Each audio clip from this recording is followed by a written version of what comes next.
করবেন আমাদের প্রিয় সহযোদ্ধা তারিকুল ইসলাম মুন্না রামপাল উপজেলা ছাত্র তাকে তার সংক্ষিপ্ত বক্তব্য রাখার জন্য অনুরোধ করছি।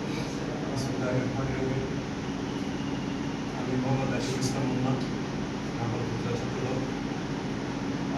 এখানে যারা উপস্থিত আছেন আমার শ্রদ্ধেয় বড় ভাই, আমার সহযোদ্ধারা, এছাড়া ছোট ভাইরা, সবাইকে আমার শুভেচ্ছা বলবেন। সর্বপ্রথম একটা কথা দিয়ে শুরু করতে চাই। ছাত্র দলের একটা মূল থিম, যেটা আমার বড় ভাইরা, ছোট ভাইরা, সহযোদ্ধারা, সহকর্মীরা সবাই ব্যবহার করছে, সেটা হচ্ছে শিক্ষা, ঐক্য, প্রগতি। ছাত্র দলের মূল এটা কিন্তু একটা পয়েন্ট। শিক্ষা, ঐক্য, প্রগতি। সর্বপ্রথম একজন স্টুডেন্ট হিসেবে আমাদের শিক্ষাটা গ্রহণ করা উচিত, সেটা হতে হবে নৈতিক শিক্ষা। আর নৈতিক শিক্ষার মাধ্যমে আমরা কি শিখি? ন্যায্যতা, ন্যায় পরায়ণতা, সবার সাথে মিলেমিশে চলা, তাই না? শিক্ষা আমাদের ভালো কিছু, ভালো যে জ্ঞানগুলো আছে আমরা সেগুলো সঞ্চয় করি শিক্ষা থেকে। আচ্ছা, তারপর আসতেছে ঐক্য। ঐক্য অর্থাৎ সবার সাথে মিলেমিশে থাকা। ছাত্র দল যেহেতু আমরা করি, ছাত্র দল করতে গেলে আমি একা তো নিশ্চয়ই একা একা নেতা হতে পারবো না, বা কেউ যদি চেষ্টা করে একা একা নেতা হতে কিন্তু কেউ পারে না। সেহেতু ঐক্যটা কিন্তু একটা মেইন পয়েন্ট।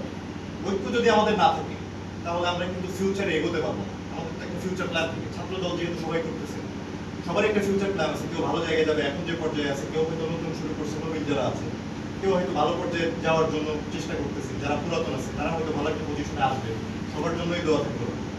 এখন বিষয় হচ্ছে ঐক্য যে জিনিসটা, ঐক্য ব্যাপারটা আমার দেখা যাচ্ছে কি যে অন্য একজনের সাথে মনোমালিন্য থাকতে পারে, বা অন্য কোনো অন্য যারা সহকর্মী আছে, আমার সহযোদ্ধা যারা আছে, মনোমালিন্য থাকতে পারে। কিন্তু যখন আমরা এই প্ল্যাটফর্মটায় আসবো, রাজনীতি যে একটা প্ল্যাটফর্ম, ছাত্র দল যে একটা প্ল্যাটফর্ম, একটা সংগঠন, ছাত্রদের একটা সংগঠন, এটা সবসময় আমাদের ব্রেনে রাখতে হবে যে না, আসলে এই সংগঠনের সাথে যখন আমি যুক্ত হয়েছি, এটা একটা থিম আছে, শিক্ষা, ঐক্য, প্রগতি, ছাত্র দলের মূল। সেহেতু আমার ঐক্যটা মেনটেন করতে হবে, কারণ আমার থিমের ভিতরেই আছে ঐক্য।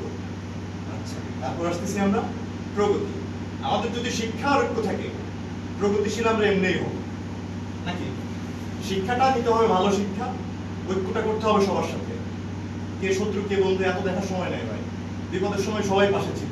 এই যে আমি জুলাই বিপ্লবের কথা বলি, জুলাই বিপ্লবে কিন্তু আমরা যারা মাঠে থেকে, ফিল্ডে থেকে কাজ করছি, সবাই কিন্তু আমরা তখন কিন্তু কোনো ভেদাভেদ করি নাই যে কে ছাত্র শিবির করে বা কে ছাত্র দল করে, এগুলো কোনো ভেদাভেদ করি নাই। যখন দেশের বিপদ ছিল সবাই কিন্তু ঐক্যবদ্ধ হয়ে কাজ করছি, সেটা তাই না? সেহেতু ঐক্য একটা বিরাট ব্যাপার। ঐক্যটা আমাদের থাকতে হবে সবার। ঐক্য থাকলে আমরা প্রগতিশীল হতে পারবো। আচ্ছা, বড় ভাইরা অনেক কথা বলছে, আমি একটু শর্টকাটে বললাম সবাইকে।